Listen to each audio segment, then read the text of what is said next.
Welcome back, Chappelle. All right, so let's get into this week o flips. All right, so some of you are like, what do you mean, week o flips? All right, look, we got to go. All right, we got to move. We got to get like 3 units in, and y'all know how I am. I teach very in depth, so we got to. All right, so now, anyway, but the big thing is, first and foremost, you guys are doing awesome. You guys are killing it right now. I got girls coming in S period just trying to make sure that they understand everything extra well. So I tell you what I'm going to do. I'm going to go ahead and put the study guide for this unit up this week, probably in the next day or two after I edit it and rearrange some things and shuffle some stuff around. Getting into it though, right? This next flip is a key one, and all the ones following are very important. The great thing about this unit as well is that it will be heavy on the flips, so there will be a lot of stuff that you can look over and study and things like that. And also, just let this unit be what it is, all right? Like this unit, the Middle Ages itself, is a unit literally about an era where we don't know a whole lot because most people walking around couldn't read or write, right? So most of this era is lost to time, right? So then, like, ironically enough, the one place that, like, recorded as much as they possibly could and tried their best to do the Roman thing of let's write this down and make sure we never forget it is, of course, the medieval Catholic Church, all right? So the medieval Catholic Church, first and foremost, has done, before we get anywhere else, is under, like, whenever you start talking about it, you realize there's some controversy, right? There's some controversy because they get blamed for a lot of things, like the withholding of scientific advancement, which is not necessarily true, which we'll talk about as time goes on, so I am going to try and absolve them the most that I can. But there also was some corruption and some sketchy stuff going on at certain times that even Pope Francis himself has come out and apologized for. And he's like, the Inquisition, bad idea. All right, so these things do happen.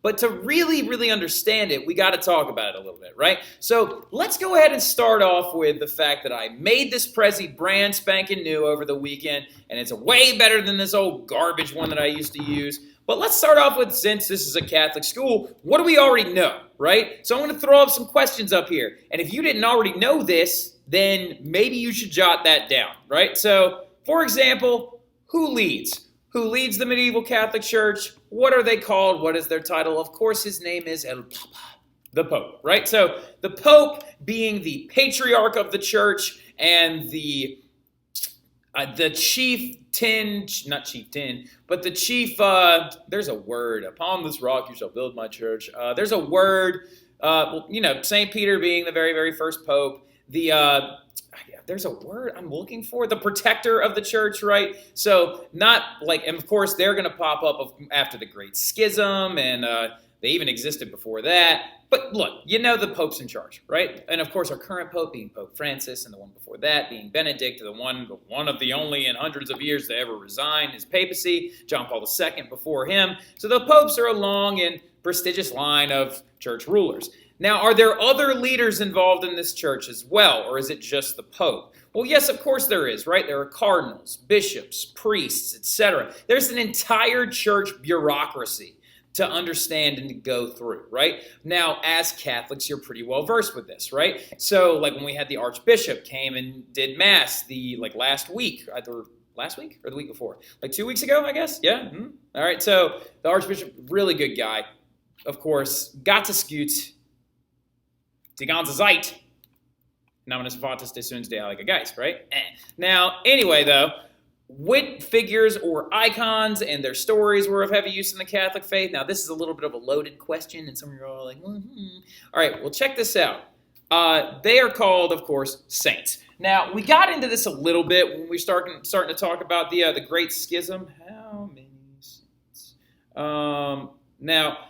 And we talked about how, the iconography of saints and small statues and physical representations of them and their stories being aids for people to actually understand their faith better is a key component of the Catholic faith, right? Not to be confused with idolatry. If Dominic DiStefano is watching this flip by any chance, again, remember, we're not saying that we were saying they were accused of idolatry, not that they were idolaters, right? But the Catholic faith believes that icons are acceptable, and they use the stories of saints and other important figures to understand their faith better, right? And like just to give you an idea, there are over 10,000 saints. 10,000 recognized saints. That is insane. And apparently a lot of y'all have patron saints that you actually have like of your faith for your confirmation and things like that, right? A lot of these saints also are housed inside of relics, physical representations of them, right? If you ever go to your like community church and ask to see a relic of a saint actually has a piece of their body inside of it, right? Like I saw the Saint Newman, his finger bone is in Philadelphia, and then Saint Catherine of Siena, her whole head is in a box in the church and the Cathedral of Siena. Now, anyway, so how often do people go to church oh wait, hold on, one last saint. Saint stories are also really important for understanding the Catholic faith. One of the most popular saints is, of course, St. Patrick, right? St. Patrick's mission to carry Catholicism to the barbarians of the Celtic world in Ireland. The story was then changed over time to say he ran all the snakes out, but he didn't actually run all the snakes out. He ran pagan religion out of Ireland, right? And he used the four-leaf clover or the three-leaf clover to represent the Trinity, as in the Father, the Son, and the Holy Spirit being a part of one idea, and that's why he's associated as the patron saint of Ireland, right? So now, how often did people go to church in the Middle Ages? Every day, right? 2 to 3 times a day at that for prayer services, right? Now for whole masses and to receive the host and confessions, they went about once a week, but like they went every single day. Particularly women actually went much more often than men, all right? So now what language was the Bible only written in? This is the last thing that you should pretty much already know, and that language, of course, is Latin, right? So Latin is the only language that the Bible is written in, which is kind of a tough situation because it makes things a little bit loaded because even if hypothetically speaking you did learn how to read and write in medieval Europe, you're doing that in your own native language. You're not doing it in Latin, which gave the church even more power and clout, right? So good old clout, like Mr. Cotton with his clout goggles on at Vubu, which was so much fun, by the way. Now, anyway, so village life in the church, right? So if we're going to talk about the Catholic faith, we should start small and expand out, right? Start small, expand out. So let's go ahead and talk about the village church, right? Now, remember when we looked at this picture when we were talking about like today in class for my A period girls on Friday in class?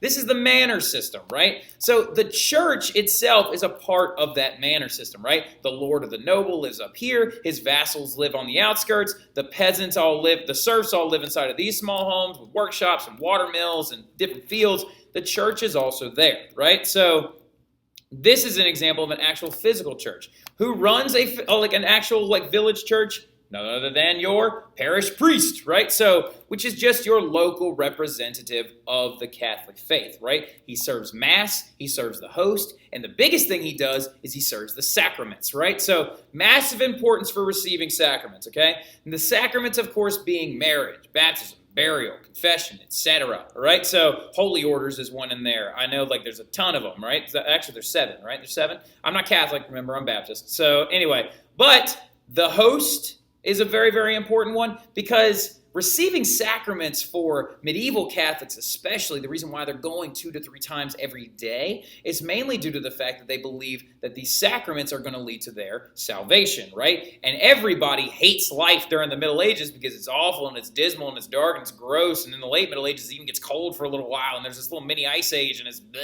and the plague is everywhere and it's no one can read and write. Everybody's like, oh my God, why won't my dirt grow things? And it's you got to put a seed in there, dummy.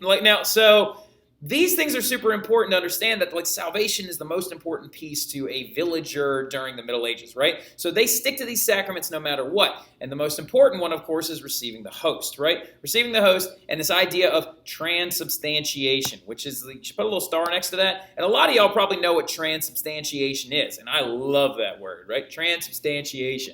Transubstantiation is the Catholic belief that the host actually enters your body and then actually turns itself into a physical piece of Christ. And then the wine itself turns into the physical blood of Christ, right? The idea that there is a ceremony going on and through the priest is the conduit of which the Holy Spirit flows into that host, so the priest is necessary for that entire ceremony. So just remember that going forward because we've got to get into the Reformation later on, talk about Martin Luther and all the Protestants popping up. What's up, guys? All right, so anyway, so the other big one, though, is your paying of the tithe, right? You pay the tithe still when you go to Mass on Sundays, right? The tithe is your donation in the collection plate, right? Now, traditionally, in our current day ideas, it's supposed to be about 10% of your income. In the Middle Ages period, it was 10% of your income. It was more of a tax than it was a donation, and it's what kept the church running. Now, here's the other thing, too. Jot this down next to it. The church also paid absolutely zero taxes.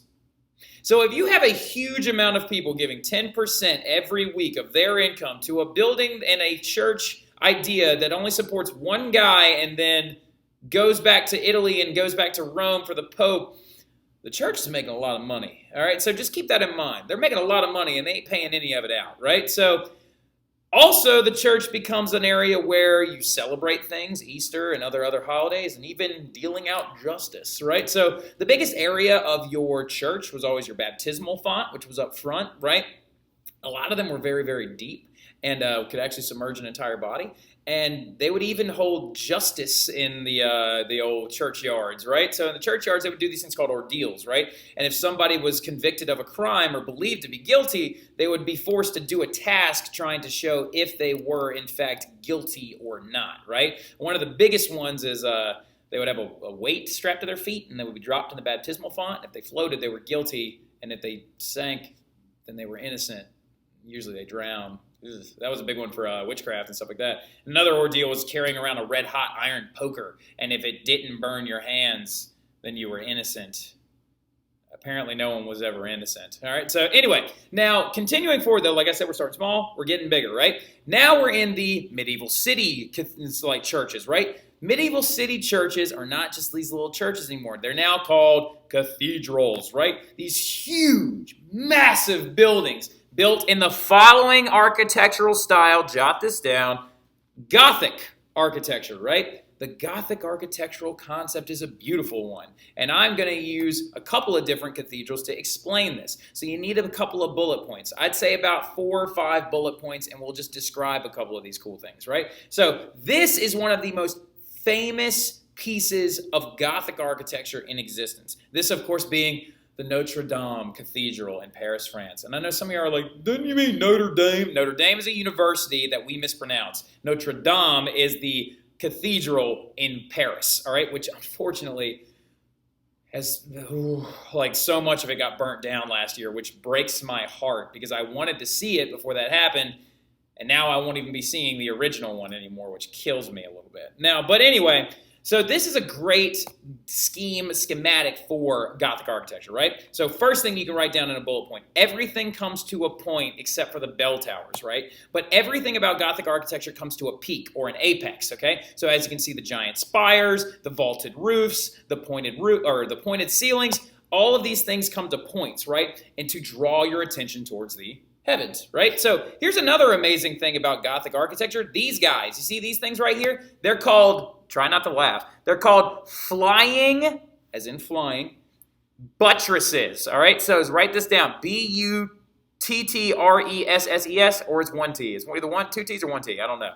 But flying buttresses were ways to create these pointed vaulted ceilings. These are the rafters or the support beams, except they're on the outside of the building, holding it up from the exterior instead of the inside of the building, holding it up from the interior, right? So these flying buttresses become a very, very important piece of Gothic architecture, right? Now that's the Notre Dame one. This is my wife and I in Austria. This is St. Stephen's Cathedral in Austria.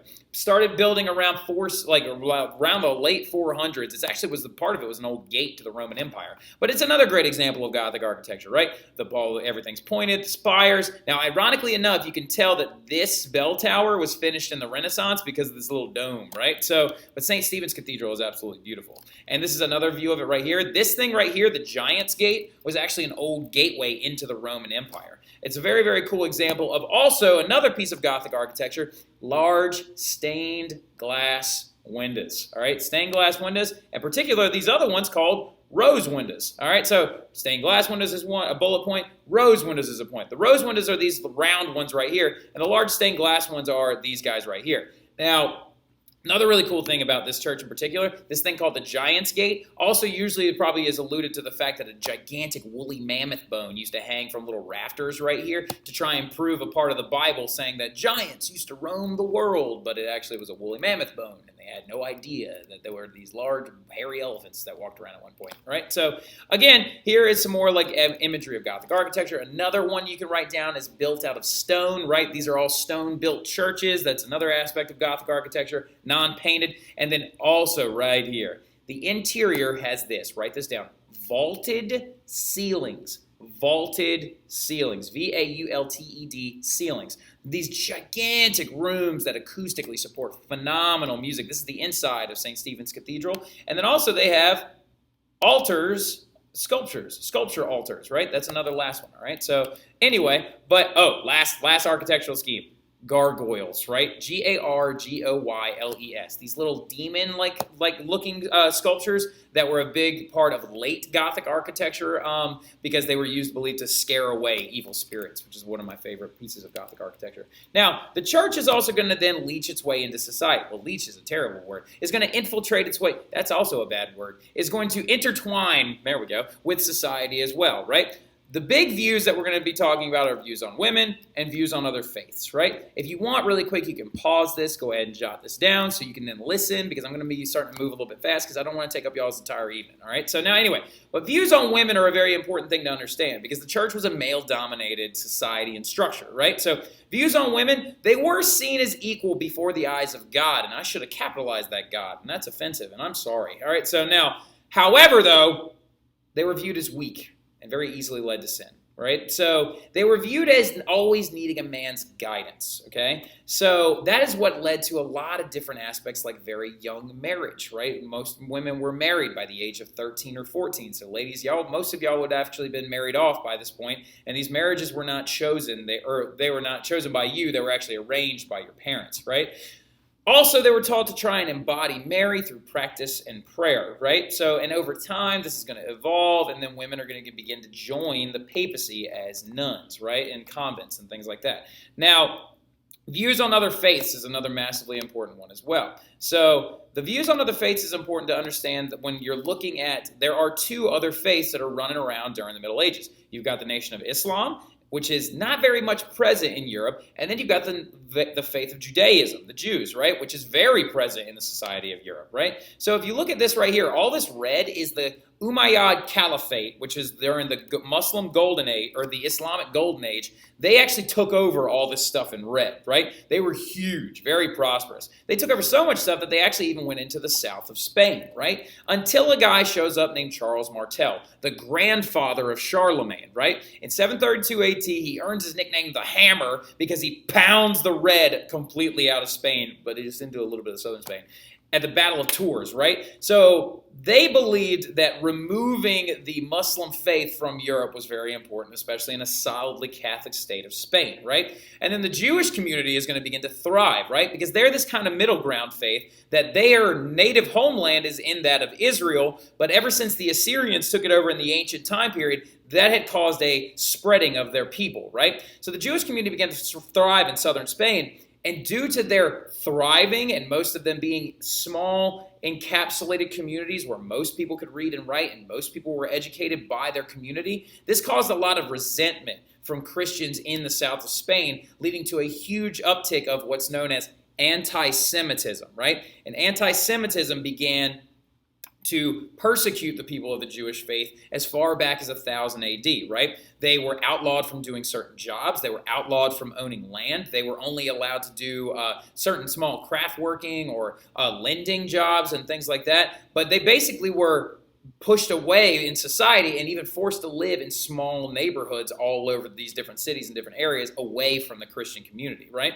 Many Jews even began to migrate due to all this persecution, and a lot of them actually went to other areas of Europe, especially in Eastern Europe, where a lot of them actually thrived, right? So now, anyway, moving on though, we also have the growth of monasteries and convents, and some of you are like, well, I know what a monastery and a convent is. All right, well, monasteries and convents are super important to understand because if you already know what they are, don't write this down necessarily, right? They are large church sanctuaries where monks and nuns can dedicate their life to faith and study. They provide some health care, housing. They help local communities, travelers, things like that. And then a saint is going to pop up by the name of Saint Benedict, who's going to usher in this idea known as Benedictine rule, right? And around the 6th century, he's going to create a set of laws that govern monastic life, how monks and nuns are supposed to lead their lives and rules they're supposed to follow, right? So some crazy ones include things like they had to go to sleep always wearing clothing so they could hop up out of bed at any moment and be ready to pray or help someone. They had to always sleep with a light on at all times. They had to take vows of silence.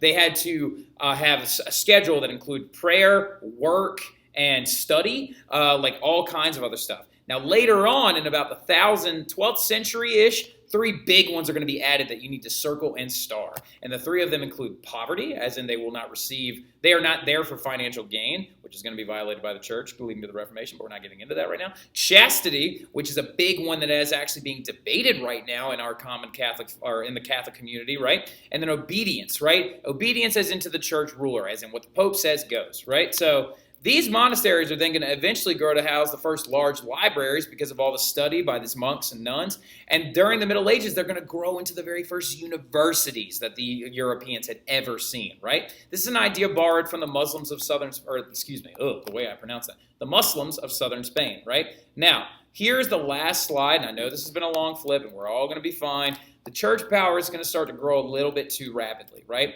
The church and the popes are going to begin to accrue massive amounts of money very, very quickly, right? So due to the fact that they're taking in so many funds and not paying anything in taxes, right? So this is going to lead to certain aspects of corruption and certain extreme concepts of punishment for people who refuse to pay tribute to the church, right? So the big thing getting into it is, let me move my face down here, right? Down here in the corner. There we go. So, no, go back. This is the last slide. So a normal punishment under the ideas of the Catholic Church when they were first instituted in medieval Europe was, for example, let's say someone's not following the church rules like they're supposed to.